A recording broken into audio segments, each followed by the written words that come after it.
live action in half-court drills, and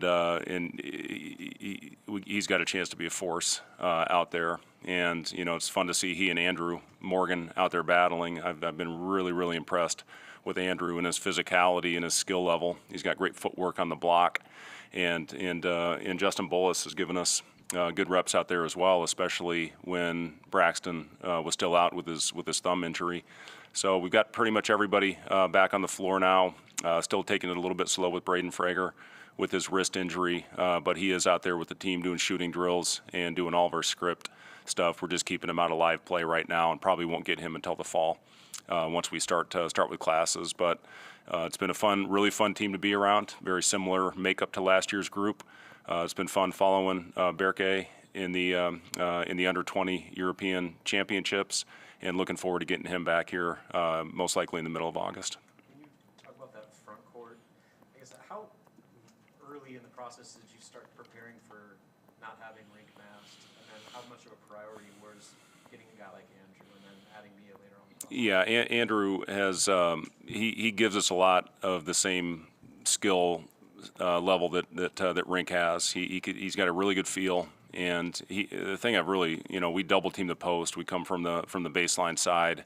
It's hard for posts in this system to get good looks, but Andrew has still found a way to finish at the basket with different high-low type actions, and we're still experimenting with things. We're certainly going to have our staples as far as getting the ball up the floor quickly, playing with pace. As far as what exactly the system is going to look like, we're still experimenting with some of those things. Can we run the same actions that we did with Rink, with Derek, where both those guys led our team in assists the last 2 years?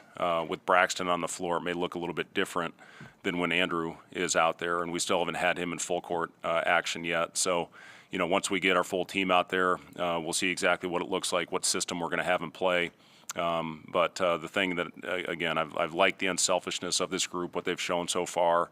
We're still turning it over too much, I think, as probably everybody is at this stage. But we really just started going up and down live about a week and a half ago. Before that, it was a lot of just putting the system in and doing a lot of individual skill, fundamental work. And now with the whole team out there, it's been fun to see these guys get out and compete. How important is just the return of Bryce and Jawan to this group this upcoming season? Yeah, Bryce, Jawan, Sam, and Aaron was part of it a year ago, and Kale, Jeff, Henry, all those guys were here, which is important.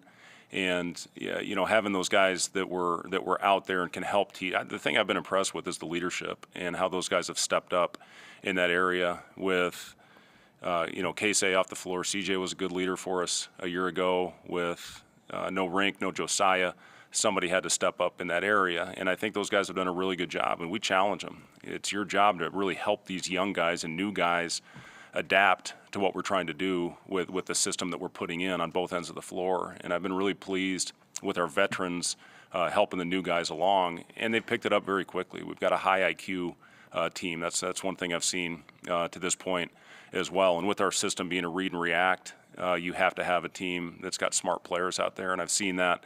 But I'm proud of those older guys, the guys that have been here to help the new guys along the way. How are you seeing Rink be involved, even though he's out for the year? Yeah, Rink he's out actually shooting a little bit right now, not moving, but he's ahead of schedule with his rehab. We're still going to stick to the plan with him not playing this year, but he's still involved. He's on the sidelines. He's over there talking. He and Joe obviously know what we want, what we're trying to do. So to see those two guys over there, really trying to talk. And when Braxton comes off the floor, you see Josiah at times bring him to the side, or Rink bring him to the side and let him know if he made a mistake. And Rink's going to be a big part of this. And, I've been happy with Josiah and his role. What he's doing is he continues to rehab and get ready to resume his playing career after the season. But it's like I said, it's been fun. Obviously we haven't hit much adversity to this point. We haven't played a game yet, but I've been very impressed with the overall makeup of this group of guys. How have you seen Joe transition into being more of that coach? Well, I had a debate with him on a chicken or steak burrito bowl for about 20 minutes yesterday. And finally, I just said, Joe, I got work to do, so I had to kind of kick him out of my office. But he's he's adjusted well. I mean, anything that we need. I mean, those guys are invaluable. Those grad assistant positions that we have, and those guys can be on the floor with our players as soon as our hours are up. We get 4 hours a week with them on the floor, but the GAs can be out there and rebound and help them and talk to them. And I've been really pleased with Joe. You know, it's hard to transition from being a player that played with a lot of guys to all of a sudden now you got to coach them and be there and, you know, maybe get on them at times. But, you know, I think he's gonna be a really good coach when it's all said and done.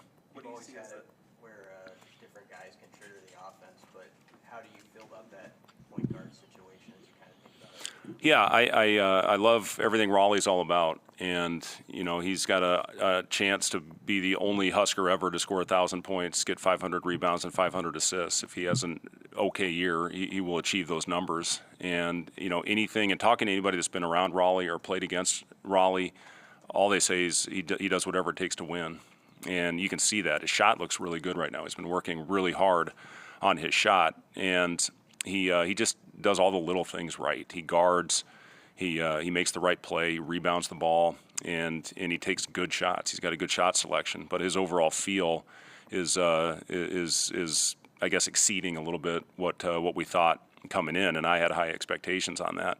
And then Ulis, again, being here, he's one of the best I've seen in getting the ball up the floor quickly, getting the outlet pass, throwing ahead. You know, he's shooting the ball. He really worked on that last year when he sat out.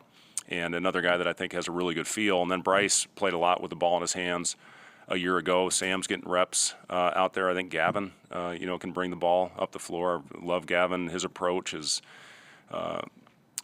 his confidence when he shoots the ball. You know, Connor, been really pleased with him. He's had a great week of practice.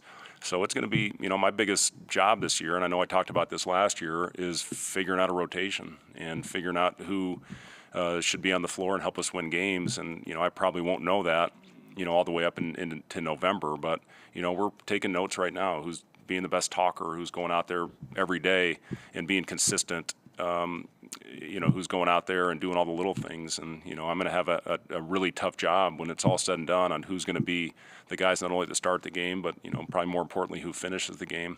But that point guard spot, I've been pleased with what I've seen. And, again, the multi-handler system, we got a lot of guys that can initiate the offense. What do you see as Bryce's next step, and how do the new faces that you brought in kind of impact him on the floor? Yeah, his overall pace. I've been so impressed with Bryce's just overall pace and demeanor, and you know he's a two-way player that I think has a chance to play at the next level. There's no doubt about it with his positional size and his you know his overall skill level. He can do it you know on the post. In the mid-range, which I don't love, as you guys know, but he's a good mid-range shooter, and then he can, you know, 40% three-point shooter. So, and then the way he got to the free throw line, especially at the end of the year, you know, was something that was really impressive. So really building off that, and then just becoming a really consistent defender. And when we put him on the ball, our defensive numbers skyrocketed. So, you know, I'm looking, you know, to Bryce, you know, to be a leader on this team, a consistent leader, whatever's happening on the floor, and he's got a chance to have a heck of a year. How do you balance adjusting to what you have with your personnel, but also sticking with the formula that you've had through your career and also what has worked so well over the past couple of years here? I mean, just the fact that you mentioned doing different things with your bigs.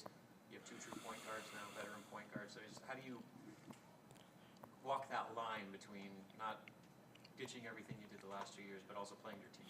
Yeah, it's our number one job as a coach is to look at our overall skill level and talent on the roster, and then put in the system based on the skill sets of the players. And you know, I have adjusted pretty much every year I've done this. Whether I have pure point guard, whether the last couple of years we really played through our bigs a lot, you know, especially without a true point. The last couple seasons, this year we have true point guards, so it may look a little bit different as far as who is initiating the offense, but it's, you know, again, when you look at it offensively, defensively, how are we going to adjust? How are we going to change? With Braxton on the floor, you know, we've been at the level pick and roll defense, you know, the last couple of years. With Braxton, his ability to protect the rim, you know, we may have to play a little bit different with him out there. We're still putting in our principles right now, but as we continue to see, you know, what we have, who we've got, you know, we will adjust accordingly. But, you know, that's our number one job, is to figure out the system based on the skill level and skill set of our players. And again, we're still in the process of doing that, just starting to go live a couple weeks ago, but we'll get there. When you were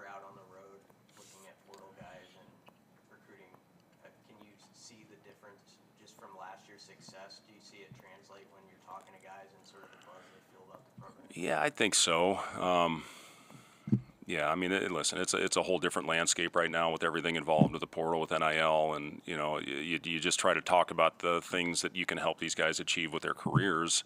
And I think we were fortunate to get a couple players that played in the league last year. A couple of them, you know, what they thought the best environment in the Big Ten. Connor Seaton said PBA was the loudest in his opinion, and so I think that makes an impression when you play against it. I think he really liked the system and how we use Casey. Same thing with Gavin. As we were talking to him, you know, some success that we've had with point guards, I think really helped attract Raleigh. And yeah, I mean, having success certainly helps, but there's so many things at play now with the landscape of college athletics, and you just try to do the best you can and go out there and you know, build a team that you think that the fan base can be proud of, and I'm very confident that we have that group again.